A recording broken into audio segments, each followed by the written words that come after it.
In this video, you'll find out how to clean the milk hose of your WMF 1100S manually as required.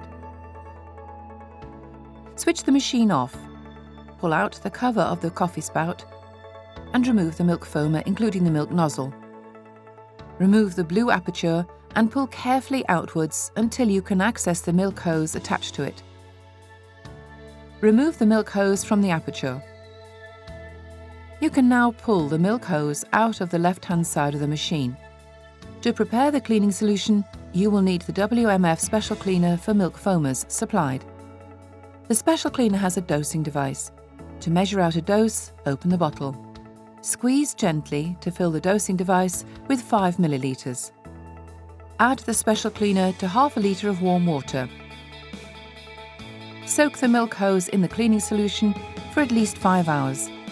Make sure that the cleaning solution flows inside the hose. After soaking, rinse the milk hose with clean water. All parts must be dried thoroughly after cleaning. Guide the milk hose into the machine from the left. Take hold of the milk hose inside the machine and pull it towards you. Attach the milk hose to the blue aperture.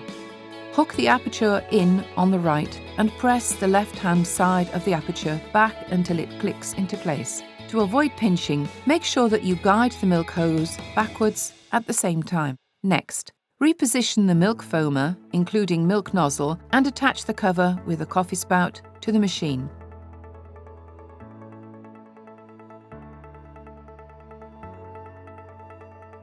Finally, attach the click and clean adapter to the hose and connect it to the milk container.